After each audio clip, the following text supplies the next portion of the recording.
Okay, I see a notification.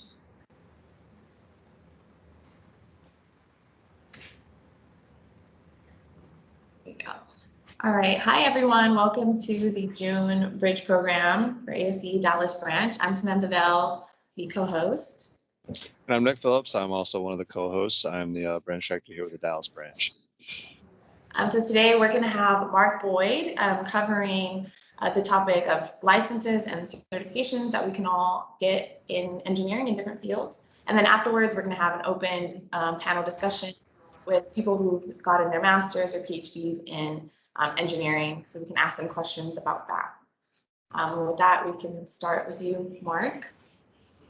Well, thanks, Samantha. Good to be here from my glamorous private studios in Richardson, Texas.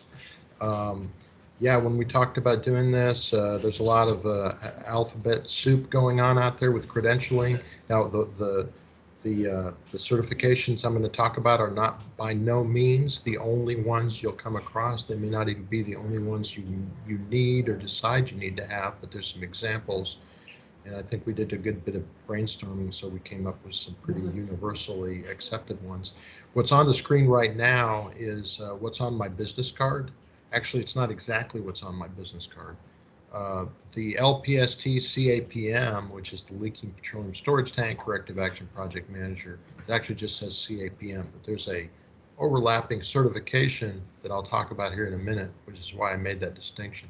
And I've got on the Envision Sustainability Professional, ENVSP, I've ironically put together a couple of extra slides for that certification, but I'm not personally right now keeping up with the education, continuing education and recertification requirements. So I've got to drop that off my business card and decide how my time budget goes. And that's something you need to consider when you're taking on credentials, is that each one of them is going to have their unique set of requirements to both get in and to stay in as certified. Just a little bit background on me. Y'all may know me as the past president of the Dallas branch, principal engineer, LCA Environmental. We've been around and we've been environmental since 1992. And I'm also an adjunct professor at SMU Engineering, teaching several courses there over the years. And so I have a little something to say about graduate education in engineering versus maybe an MBA, sitting on the panel a little bit later. Next slide, please. All right, let's start out with this one. And full disclosure, I don't know every in and out of this, and we don't have a lot of time. So just to go through them quickly, project management professional, I've known and worked with people at TxDOT that have this, and their performance actually improves after they come out of this program. That's what I've noticed. You need a BS degree to get in. You need a whole lot, already lot of project experience that you have to demonstrate to get in, and a 35 hours of project management education a year that's required, and exam fee of $555. I understand it's a reasonably challenging exam. If you want more information on these, by the way, there's a website and the name of the credentialing information on body organization on each one of these slides. Next slide, please. All right, this is why I distinguish between the CAPM I have. Certified Associate in Project Management. The bar is pretty low on this one. High school or associate degree, 23 hours of leading and directing projects, an exam fee of $300, and I believe, of course, you have to take the exam. That may well be a lead up to the PMP. Next slide, please. Certified Construction Manager, you need that BS degree. Of course, most of you that'd be in engineering. And 4 years of experience in responsible charge. It's a $325 certification fee if you're a member of the Certified Construction Manager organization. And you can find the information there on the website. Next slide, please. Certified Floodplain Manager, I know a number of ASCE members that have this certification as they work in the field of hydrology and hydraulics and floodplain management.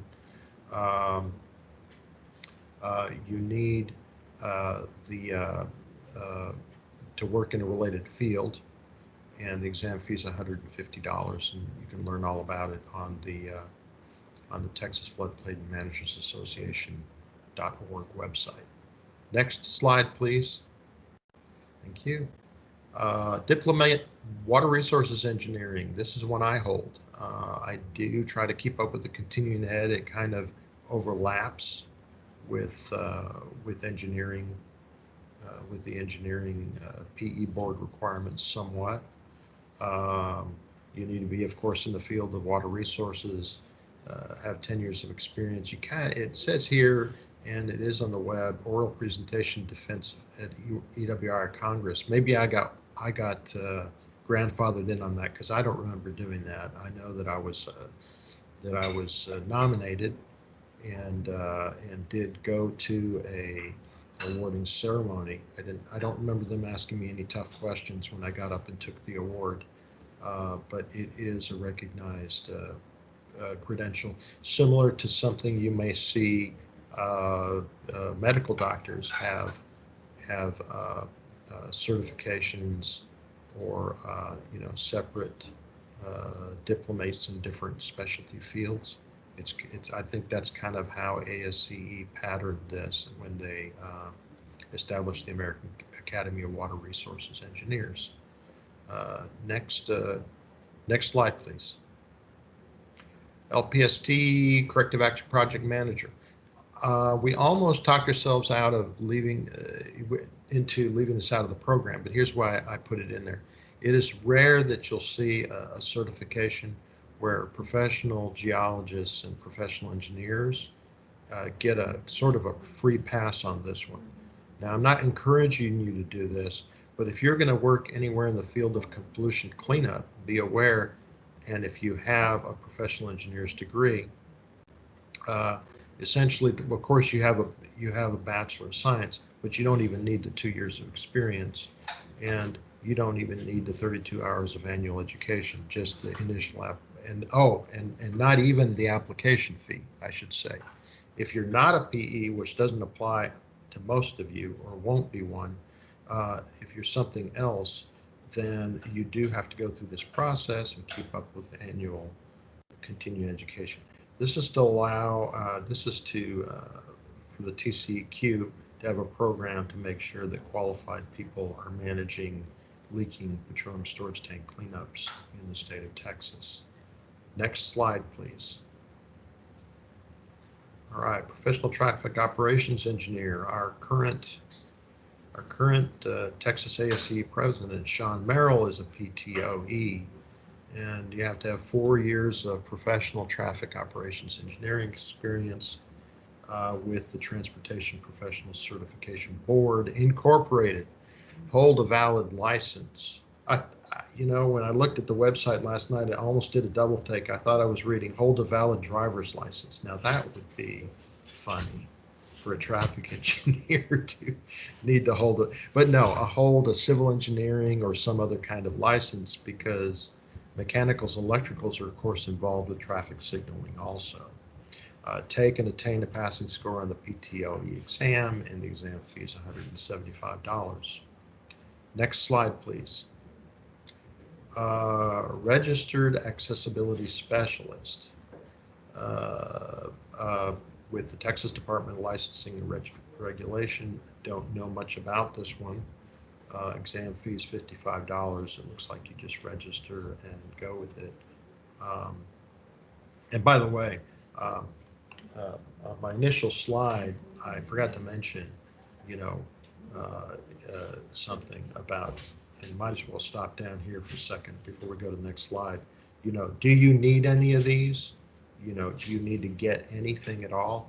My daughter has her favorite professor, Dr. John Bain, who I believe had a civil engineering degree before he eventually got his PhD at in the area of real estate finance. So that's how my daughter knows him.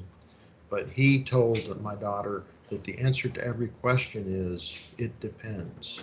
So that's true, every single question. And it definitely depends, and you need to just get educated and learn about these credentials before you decide to commit to any of them.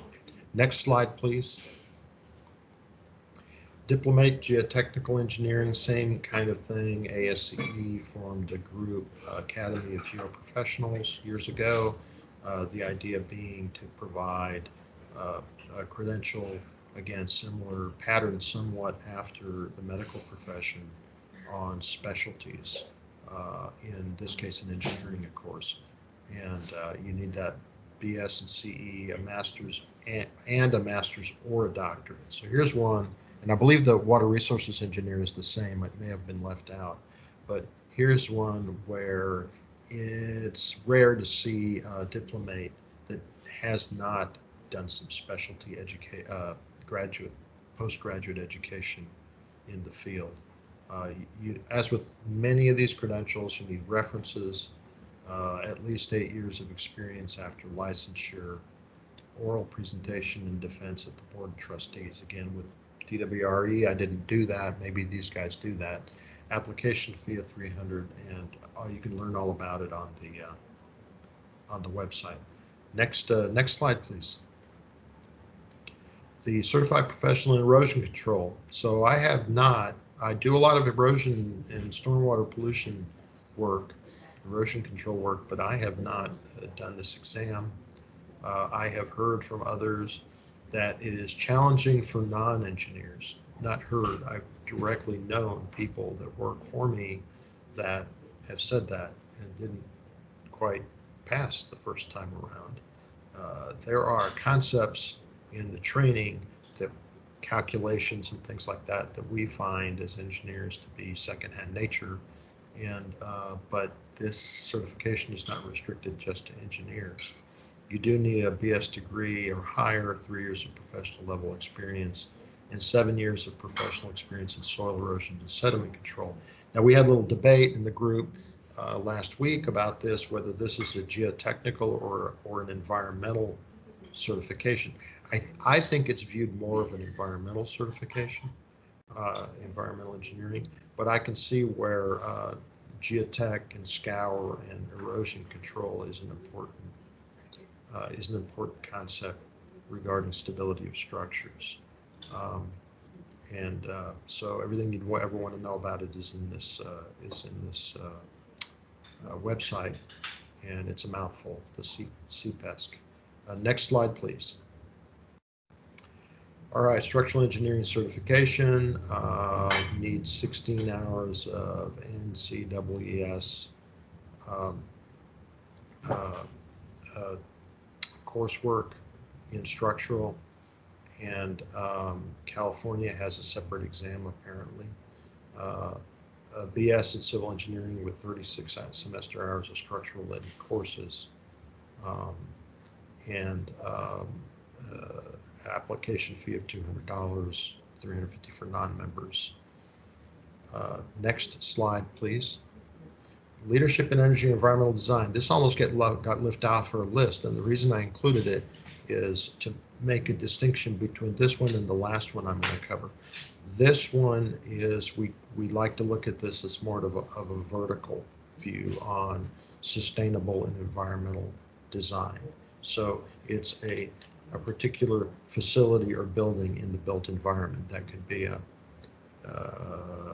an office building, that could be an academic building. I guess technically it could be even a residence, although I've never heard of one. And I have seen ASCE members that hold LEED certifications. They have two levels, the LEED Green Associate and the LEED AP, which is a little more rigorous. And the information is there about the fee. And that looks like we left out the, I don't know, it's just blocked out on my screen, but the website's on there if you want more information about LEED. I have seen that many architects hold this credential, and a few engineers that I know. Next slide, please. Envision Sustainability Professional. This was birthed, one of One of its founding organizations is ASCE. There's not just one training course, there's many training courses. Exam fee is $700 to become an Envision sustainability professional. It gives you the skills and the knowledge to look at infrastructure projects. So back to the difference between this and LEED is we call LEED vertical, and we call the Envision sustainability professional, which is from the Institute for Sustainable Infrastructure, horizontal. So think in terms of true infrastructure projects, say a dam or reservoir, construction, and all that implies, for example, that would be that would be covered by the Envision sustainability professional credential. Next slide, please. A little bit more on that. All right. So the kinds of infrastructure that EMVSPs rate, or that the Envision ISI system rates, are in all these areas. It's not just water. It's energy, water, waste, transportation, landscape, even information technology. Next slide, please. All right, so the basis of all this, and the reason I have 3 slides on this one as opposed to all the others, is that this is what I like about it. It very clearly puts out to you, the engineer, what we're trying to move forward toward in engineering, which we're doing very slowly, and that is to look at everything we do in our world and in our life and in our engineering field in terms of the triple bottom line. So certainly we have to look at environmental, natural resources, environmental management, wildlife protection, everything goes with it. But we also need to look at the social impacts, the standards of living, the education impacts of community on the things that we design, especially in the large scale infrastructure projects. And then, of course, the third bottom line, which has been historically the only bottom line over the years, is economic, which is, profit in terms of tax revenue it might generate or growth it might generate, cost savings in terms of your selection of design features or elements, economic growth, research and development. So put those 3 together, and that's what's involved in learning to become an environmental sustainability professional. All right, next slide, please. And I think that was it. Oh, no. So if you do want to know more, there's the website. I think this is a repeat from a previous slide, but 7 hours a year of it continuing education. Not necessarily that it may well overlap with some of your PE continuing ed, but 2 hours of it is specifically prescribed by ISI. Exam fee is $700, and to become a member, your company needs to become a member, and then you would get this exam fee. Next slide, please. Well, I want to thank you all for letting me speak for a few minutes on this. I'll be available for the panel to answer any questions right now. So think big. Why do you need it? I mean, I said it depends. Why do you need your credentials? I would think that all of us are in some kind of engineering field or niche that you'd like to get more knowledge and information about. But not only that, you want to convey your specialty knowledge and information. So that's really what this is about. You don't have to have a lot of letters by your name, and most engineers don't. But pick and choose where you're headed into your career, and there's many available to you. And think big. And I don't have any idea if I think this movie is not in theaters, but it is on Netflix still, I think. So if you haven't seen this is an ASE production. Well, I'm ready for questions and the panel discussion. Thank you for your time. Thank you, Mark. That was a lot of great information there. So I guess, does anyone have any questions for Mark regarding earning any licenses. Actually, Mark, I do have a question. So as far as the order in which you received all the different extra certifications that you went for, what order did you get them, and did the order matter? Well, that is a great question.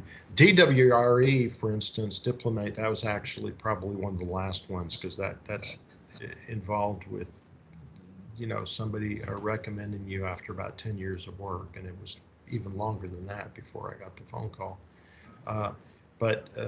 You know, the PE was my absolute top priority. We don't even talk about that today, right?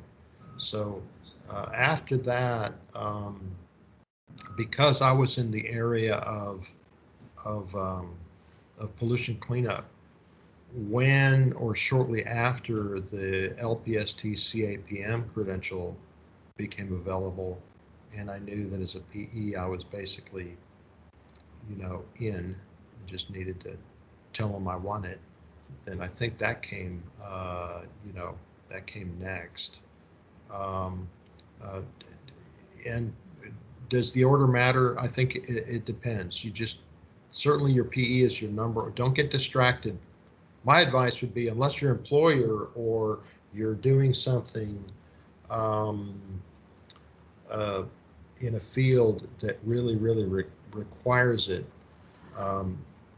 you know, put your efforts into getting that, going through the EID-TPE process before thinking about anything else. And I say that, but I'm thinking that I've seen some EITs that have a PTOE. So it just depends on the effort, but generally speaking, the order doesn't matter, but it's gonna be up to each person's individual career track as to gauging that. Okay, thank you. I appreciate you answering that question. Yeah. And Mark's slides will be on YouTube for those of you that want to go back and look at everything he talked about, all the certificates he talked about. Does anyone else have any questions for Mark? No? Okay, with that, I'll hand it over to Nick to start the next portion of. Alrighty, guys. Well, it seems our other speakers have went ahead and turned on their cameras. I appreciate it. Thank you, guys. If you guys don't mind introducing yourselves, just as a quick overview, we're going to be having this panel. We're going to be discussing the further education after the initial entry into the workforce, being any kind of second career or degrees or extra certifications, things of that nature.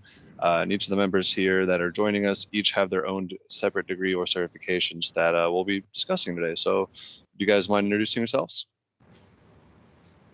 I guess we'll go ahead and start off with Ed, since Mark already introduced himself earlier. I need to unmute you. There you go. Sorry, I was muted. So fair enough. So my name is Ed Penton. I am the Dallas branch president-elect. I have a master's degree from UT Arlington. Had it for quite a while. I got it right, you know, pretty much right in line after I started working. I acquired that degree. So. What is your degree in, Ed? Civil engineering. Awesome, thank you. Julie? I also have a master's in civil, but I did a different route than Ed. I went directly from undergrad to get my master's and then started into the workforce. So went a little bit different path there. But after I got my PE, I also got my CFM certification, which is a certified floodplain manager.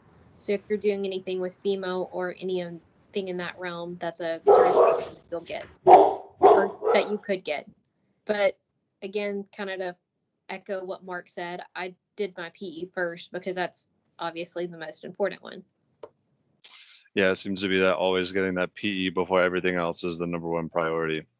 It is. You can't really do a whole lot without it. So getting it's #1 priority.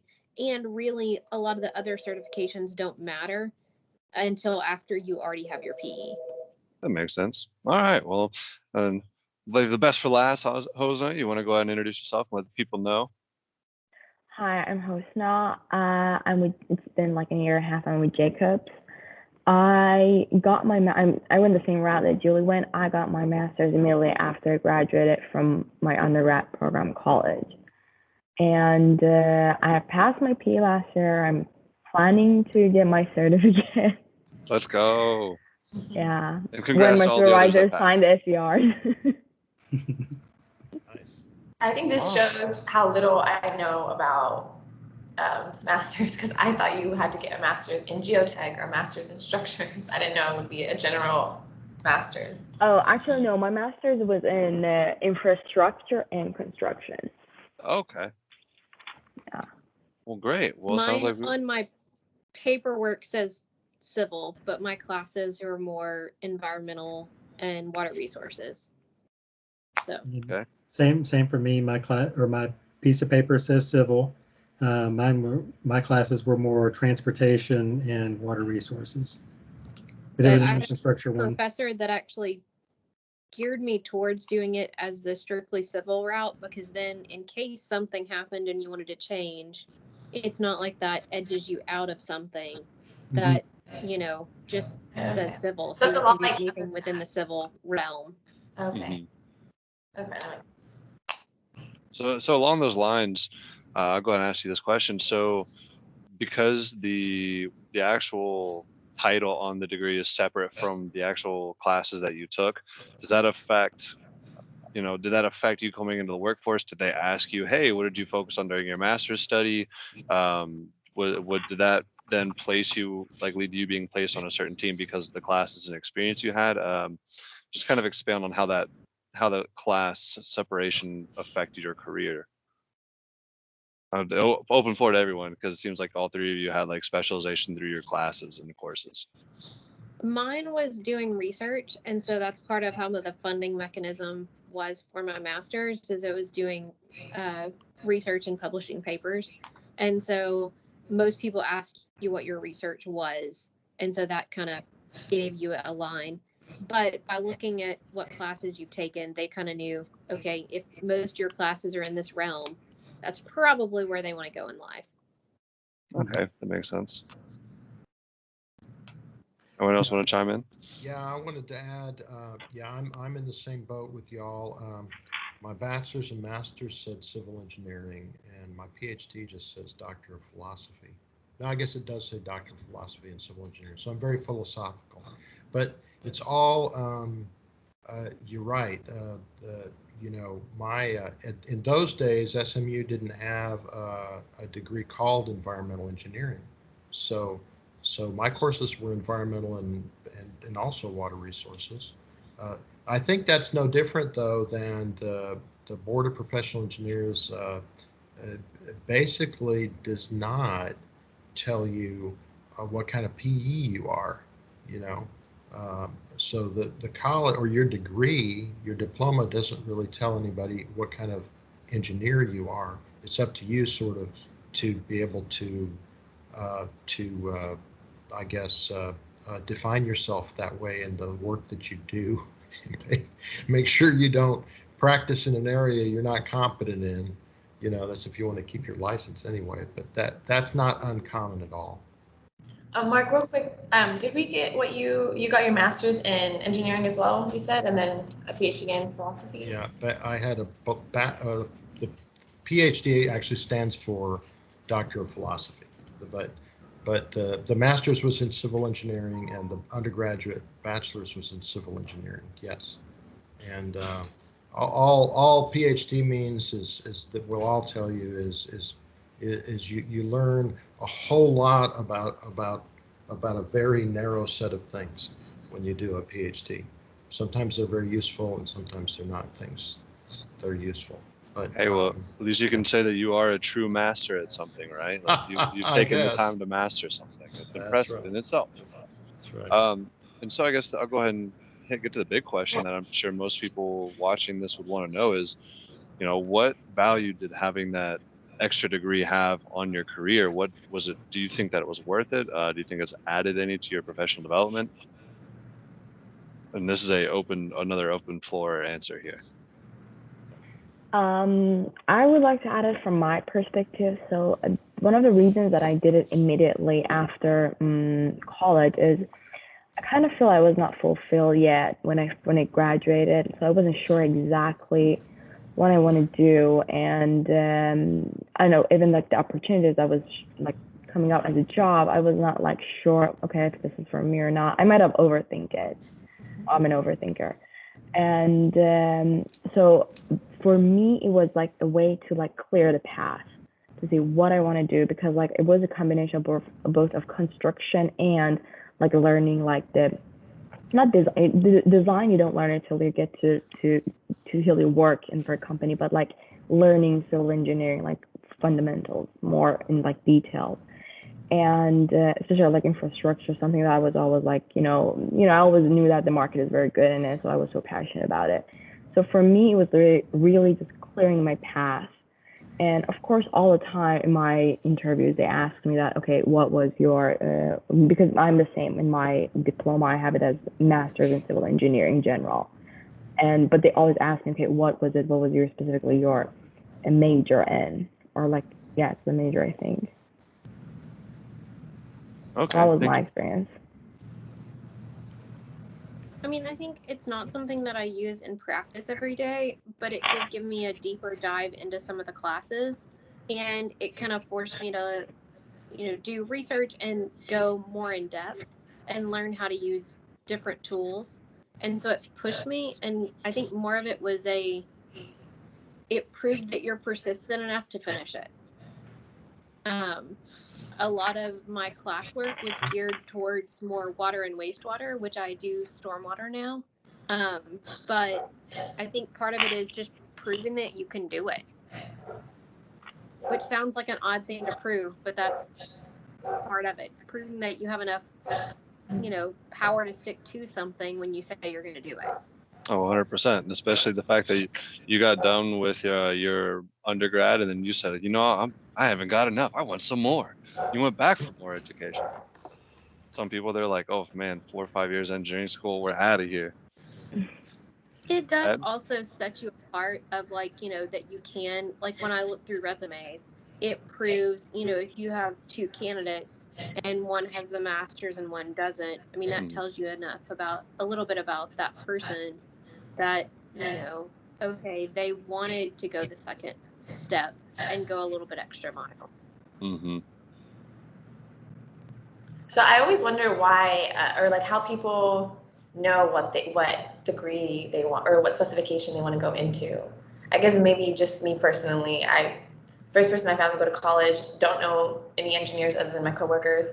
So I had no idea, even undergrad, when people would say they wanted to do water or transportation specifications, I felt really lost. And then even thinking about masters, I'm like, how do people decide? Is it just where your career took you? You just knew you were passionate about that specification, or what is it that led y'all career? I really like transportation myself. Although, being practical, I felt like, with roadway design, I needed a firm understanding of drainage as well. So, I kind of paired the two together in an infrastructure degree. Okay, so it was more directly correlated with knowing exactly what you wanted to get into. Yeah, I think sometimes it's also that you might take a class that's related to a field and hate it, and I don't want to do that. Mm-hmm. and that's a good that's a good thing to bring up, just to take a couple classes. I had both classes and internships that definitely taught me what I did not want to do. Yes, exactly. And so that's a power of both of those things. I'm like, well, don't want to do that for the rest of my life. Actually, I really had that experience in my master's. So part of it was construction studies, and that's when I realized, no, that's not for me. Mm-hmm. I don't want to be in the field and dealing with all this like productivity questions. Mm-hmm. But I think that's an important part that some people forget is, I mean, you have to kind of experience it to figure out what you don't like in life. Mm-hmm. Well, especially nowadays, I know that the millennial generation gets a bad rap for job hopping and for wanting to experience other companies. That way they can figure out what they do and don't like. So do any of you have any recommendations on how a young professional could explore those avenues and see what they do and don't like within or without, like outside of their career or their companies? Do you have any recommendations? I think even just talking to someone, I mean, you get an idea on what their, daily life is like, and you can figure out a little bit from that. Just asking questions and talking to people. Getting involved with ASCE. There's Exactly. I was like, we've got a kid that this summer, he just finished his freshman year of college. And so he's coming like once a week and shadowing each department. And so that way he can figure out what he wants to do. But I mean, you could do that and, have a mentor that'll walk you through what each department does. And most companies have multiple departments of civil engineering and not just one. So like I've worked for every department that we have in our company on different projects. So through that, you also can see, I like this, I don't like this. So, and part of that's then I've done the storm drain on different projects that are associated. But I mean, you've got to have interaction with other groups. So that'll kind of show you, but not really. Somebody else may have a better idea. Well, I would say, you mentioned, having being at a company that's large enough to have multiple departments is kind of key if you're not really sure which direction you want to go, because it's a lot easier to switch up things if you're in a company that already has it, so you don't have to basically start over with things like accruing your vacation time and your 401k and all this other stuff, so that you can basically just sort of transfer from one group to another group and then keep going. I would like to open it up to our audience and see if they have any questions before we continue with our list. I was like, in most general civil companies, no matter, like I work at a smaller company, I mean, we still have all types of civil. So you can get a taste of that. Yeah. My experience, I usually, because I'm like 6 years into engineering, so I'm pretty fresh, I guess. And my experience that usually with my supervisors, they were open, like talking to them, hey, I want to experience this type of project. So when the next thing comes up, they might not like make you responsible for it, but they'll let you work on it, see what do you think about it. Well, and part of that is being vocal enough to say that. I mean, which is kind of intimidating depending on, I know at first I was intimidated to say something like that. Also, after them throwing me into a few projects, I regretted saying I'm open to experiencing a little bit of everything. Because I'm like, didn't realize that was coming. But I learned a lot from it, so that was good. You've had a few of those, Ed? Oh, yes. I have too, yeah. I feel like everyone in their first couple of years should try to run through that trial of fire and just try to get exposed and feel what it's like to, one, be overwhelmed, and then two, just to get exposure to everything that there is in a project. Because that's the crazy part, is you might be a civil engineer and work on a project, but there's 1,000 different ways that you can work on that project as an engineer. Whether it's water, wastewater, paving, roadway, all these other things like structural. It's just, there's so many avenues you can go. All right, well, I didn't have any questions, so I'll just ask. I know most of you did your master's degree directly following your undergraduate. Do you think that's probably the best way for people to go? Have you talked to people that have gone through master's programs while already having entered the professional world? And how do people balance that? Do you recommend like doing it right after school versus trying to do it while you're in work? One of my fears is that I was afraid that if I have a 40-hour-a-week job, I might not be able to do my master's. So that was why I decided to do that. One of the reasons I decided to do it that way too. Well, and also my thought was, once I get out of school and get accustomed to making like an actual salary, I'm not going to want to go back and live on a college budget after then. So that was my thought process. Plus, you're in the middle of studying. I know when I took the 4-year break between school and studying for my PE, it was really hard for me to study again.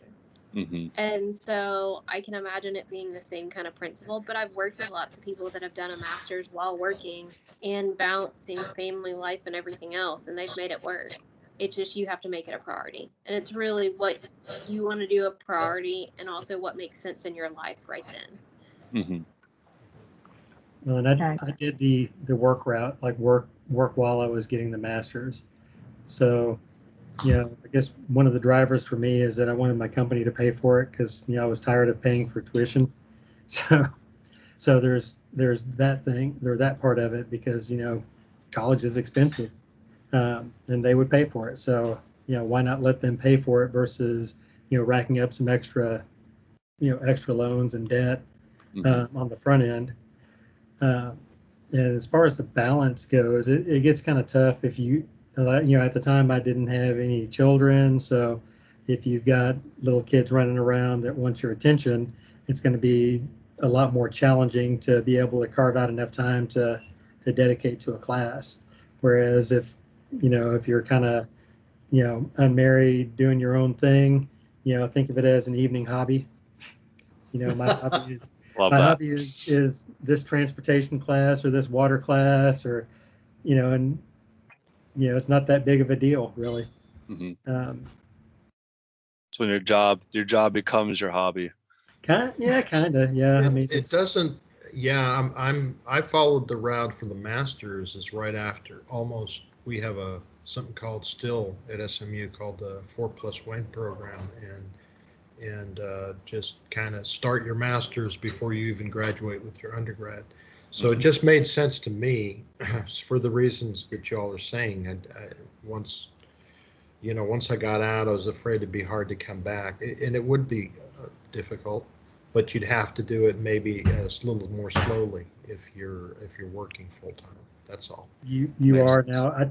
I took 2 classes a semester, and so that's 6 hours. So that's really not that bad. I mean, it's sort of like a flip flop because I worked pretty much all through college as well. So, I was working, maybe 20 hours a week tops at a part-time job and then going to school full time. Well, then I kind of flipped it and, it's part-time school and full-time work. Okay. Well, yeah, actually, you can. Go ahead, Sam. I'm sorry. Getting your master's, it takes a year off of how many years of experience you need for your PE, right? Instead of 4, you would just need 3. But like my master's took 2 years of life, but only took 1 year off of my PE. But the degree, so. That's right. Interesting way to put it. Yeah. Well, Ed, you actually hit on a good question I wanted to ask as well, was the fact that you wanted to work for a company that did take care of, at least in part, your tuition. So what was that program like? Did you have to sign a contract that you agreed to a certain work tenure after your degree? How did that process work? And so every company is different. My company, they basically, you had to front the money, you pay for it up front, and then after you finish the semester, you turn in your grades, and then they reimburse you. And then you use that money forward on the next semester. And I think you really had to have like a little bit of extra cash to kind of, to pay the bill and hold on to it. But, in general, you had, you were getting that money turning back around. And I did, spring, summer, and fall, two courses each. So, so it was 6 a year. And there's something else that we didn't really touch on here, but, doing thesis versus non-thesis. So I went the non-thesis route. So it was all coursework as opposed to, writing that thesis route. Yeah, that seemed more of a punishment to me. I got free grad school if I wrote a thesis. So that's why plus a stipend. So therefore, that's a good reason. If you give me money for it. And You know, now I have a 200-page paper that I have, leather bound and on the shelf. There you go. Well, in a vacuum, my recommendation to people is always go thesis route, and for one reason. And this means you probably don't know how to write yet, right? So if you learn how to write, a technical paper and under pressure and a deadline, that you're posing yourself. I'm just kidding with you, Ed. I know you know how to write, but it gives you an intense amount of writing practice and working with other professors that will scrutinize your writing. Now, we'll also say this about it, though, is that your style of writing is going to change in other kinds of reports that you produce after you produce a thesis. But the main process, the learning process of organizing a document, organizing your thoughts in paragraphs and in sections, and how to balance graphics with verbiage and those sorts of things. That's what you learn through the thesis process. Not to mention you might learn something along the way when you're doing research. Now, I will say that I didn't do a thesis, but I did have to do a project paper. Basically, it was a write-up on a project that I actually happened to do all of the work on. It was one of those fire hose projects that I was talking about, where basically the rest of the people that were working on the project decided that they wanted to go somewhere else, and so they and because of the structure of the department, it basically sort of all fell on me as an EIT to figure out how to do all of the roadway, the drainage, the grading. And so basically I designed the entire project. So I thought, well, this is a great project report to do since I did all the work on it. And so I did get a lot of experience on writing and doing the page layouts with the graphics, and it was more. It felt like it was similar to something that I would be writing in the real world versus a lot of research. Okay. Well, it sounds like either way, you're going to still do plenty of writing and have There's to going get to be some writing. comfortable with technical writing. Yeah. Especially a lot more than the undergrad. And then I guess just to kind of backtrack onto the getting the financial assistance from your company, since we have 3 different companies, some variation on the size here. What do your companies offer? What kind of support do they give to the employees? Is there any kind of contracts or things like that, just to give the viewers an idea? Ours is very similar to what Ed said, is you pay for it up front and you get reimbursed based off of your grades. And I know, like, if you make an A, you get more reimbursement than if you make, a lower grade. And if you don't pass it at all, you don't get any reimbursement. Okay. I think ours was an A or a B, you got full reimbursement, and after that, you get nothing. Yeah, I think it's an A or B is full, a C is partial, and then after that, you don't get anything. But then if you're going for a master's, though, you really should get at least a B in the class, because if you're getting a C or a D, you're probably in the wrong program, or you shouldn't be taking going for the master's. But well, in most programs, if you get like below a certain GPA, you get kicked out of the program anyway. Exactly.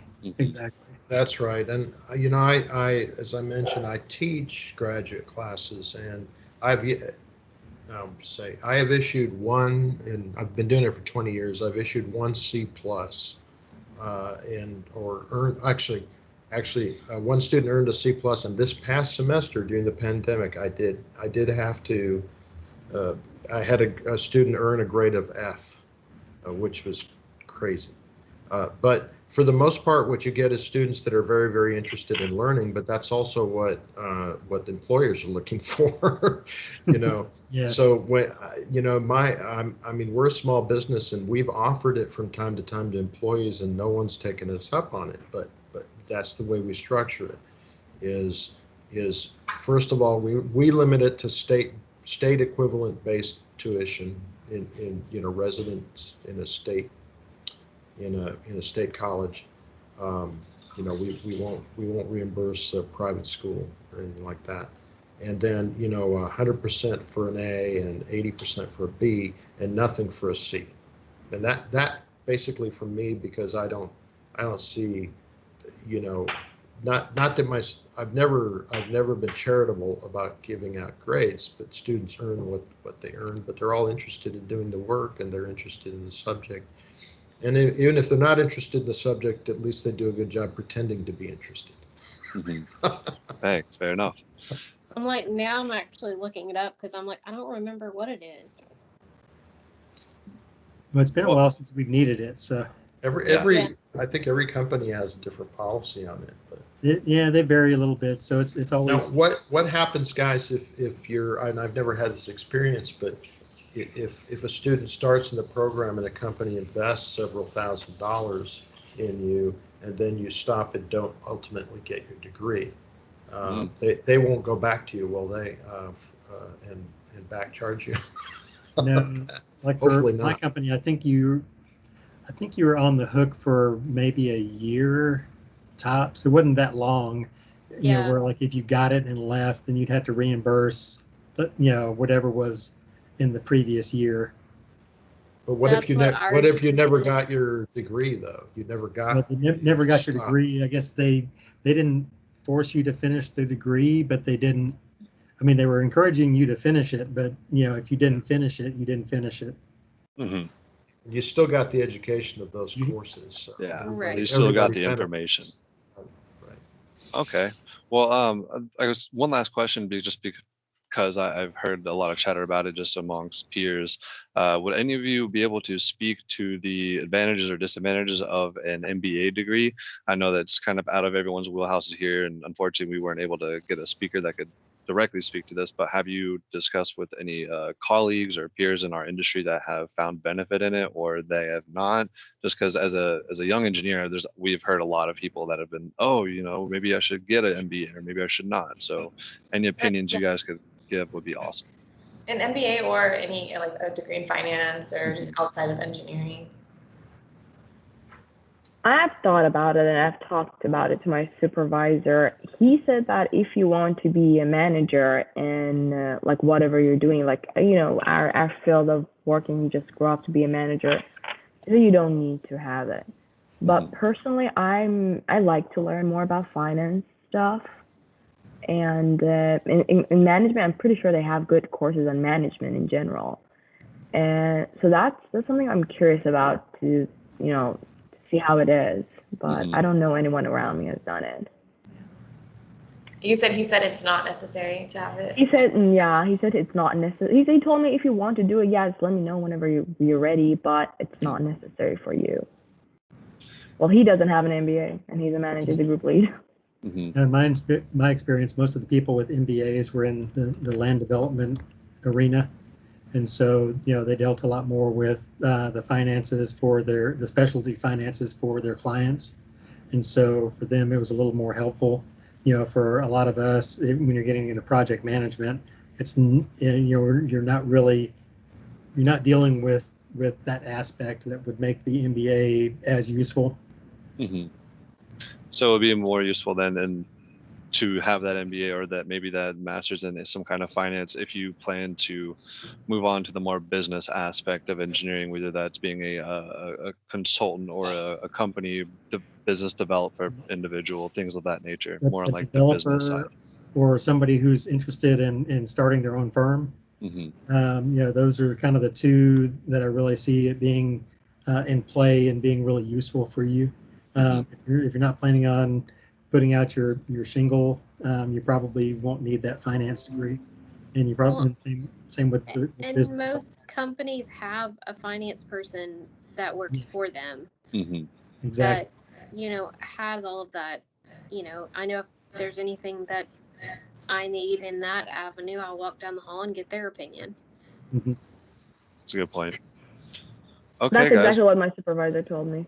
Right. If you got an expert on hand, you just kind of lean on the expert. That's right.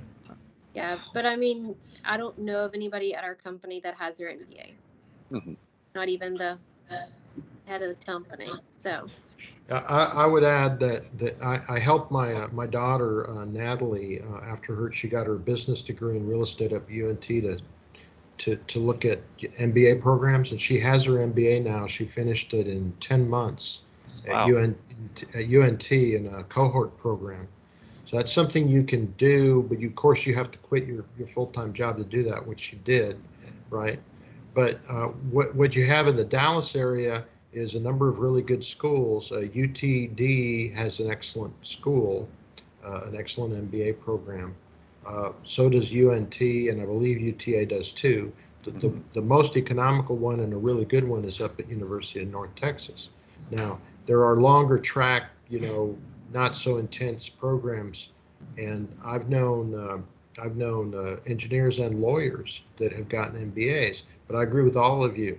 See, here's the thing, the way I look at it is that if you get your MBA, you need to probably be in the direction of, like Ed said, land development or starting your own business. So you've learned how to create your own business model and manage it and do things right from a business perspective. What you probably don't want is an MBA to know what's going on that is not in your control, because it might make you crazy. You might learn how business should be run, and you find that you're working in a business that's not run that way. And then that can be very distracting. I can imagine. All right, guys. Well, ladies and gentlemen, we're here at this 2 o'clock mark, and so I'll go ahead and start closing things out and wrapping it up. Before we do that, does anyone have any other things they'd like to add over the topic we've been discussing? Any advice you'd like to give pertaining to these ideas that we've been talking about? Before you close it, Nick, I want to mention that we have our younger member social this week on Thursday. Follow us at ASC Dallas for more information on that, or to keep up with everything we're doing the Dallas branch. And if you have any EITs in your office, encourage them to join us. Yes, because we'll be in person soon and looking forward to doing it. Only got a couple more months. And I believe next month is our joint meeting, That's correct. and we will be skipping the bridge program for that month. So Yeah. look for us in 2 months. All righty, guys. Well, thank you all for joining us. Thanks for sacrificing some time on this Monday. Hope you were able to share something, and hope that someone was able to get something from this discussion. Yeah, thank you guys. Awesome. Yeah. Everybody have a Thank you. good rest of the week. Enjoy your Bye. day. Thank you, guys. Thank you all. Bye, everybody. Bye-bye.